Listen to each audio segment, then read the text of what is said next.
తెలుగు బుల్లితెరపైన చాలా సీరియల్స్ అయితే టెలికాస్ట్ అవుతున్నాయి. అయితే ఒక్కొక్క సీరియల్ ఒక్కొక్క రకమైన కథాంశంతో అయితే ముందుకెళ్తుంది. అలా మంచి టీఆర్పీ రేటింగ్‌తో దూసుకెళ్తున్న సీరియల్స్‌లో 'పొదరిల్లు' సీరియల్ కూడా ఒకటి. ఈ సీరియల్ స్టార్ట్ అయినప్పటి నుంచి మంచి ఇంట్రెస్టింగ్ కథతో అయితే ముందుకెళ్తుంది. ఇక సీరియల్‌లో నటిస్తున్న నటీనటులు కూడా తమ అందం అలాగే చక్కని అభినయంతో 2 తెలుగు రాష్ట్ర ప్రజల్ని బాగా ఆకట్టుకుంటున్నారు. అయితే 'పొదరిల్లు' సీరియల్‌లో మహా పాత్రలో నటిస్తుంది కృతికా ఉమాశంకరన్. కృతికా ఉమాశంకరన్ గురించి కొన్ని ఇంట్రెస్టింగ్ విషయాలను ఈ వీడియోలో మనం తెలుసుకుందాం. కృతిక నిజానికి కన్నడ అమ్మాయి. బెంగుళూరులోనే పుట్టి పెరిగారు. తన స్టడీస్ కూడా బెంగుళూరులోనే కంప్లీట్ చేసుకుంది కృతిక. అయితే నటన మీద ఉన్న ఇంట్రెస్ట్‌తో మొదటగా ఆమె మోడలింగ్ రంగంలోనికి ఎంట్రీ ఇచ్చారు.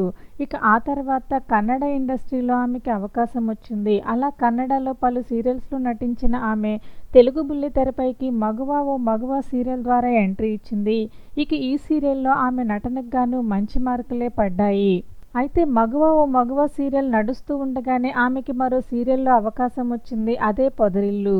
ఇక 'మగువా ఓ మగువా' సీరియల్‌తో పాటు 'పొదరిల్లు' సీరియల్‌లో కూడా నటిస్తూ బిజీ అయిపోయింది కృతికా ఉమాశంకరన్.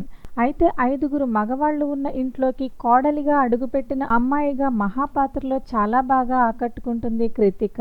ఇక తన పర్సనల్ లైఫ్ విషయానికి వస్తే మాస్టర్స్ చేయడానికి లండన్ వెళ్ళడానికి రెడీ అయిన కృతికకి 'మగువా ఓ మగువా' సీరియల్‌లో అవకాశం వచ్చింది. దాంతో ఇంట్లో వాళ్ళెవరూ సపోర్ట్ చేయకపోయినా తల్లి సపోర్ట్‌తో ఆమె బుల్లితెరపైకి ఎంట్రీ ఇచ్చింది. ప్రస్తుతం ఆమె 'పొదరిల్లు' సీరియల్‌లో మహా పాత్రలో నటిస్తూ 2 తెలుగు రాష్ట్ర ప్రజల్ని బాగా ఆకట్టుకుంటుంది. అంతేకాదు 'కుక్కు విత్ జాతిరత్నాలు'లో కూడా వంటలు చేస్తూ అదరకొడుతుంది కృతిక. మరి మహాగా ఆకట్టుకుంటున్న కృతిక నటనపై మీ అభిప్రాయాలను కామెంట్ చేయండి. వీడియో నచ్చినట్లయితే లైక్ చేయండి. ఛానల్‌ని సబ్స్క్రైబ్ చేసుకోవడం మర్చిపోకండి.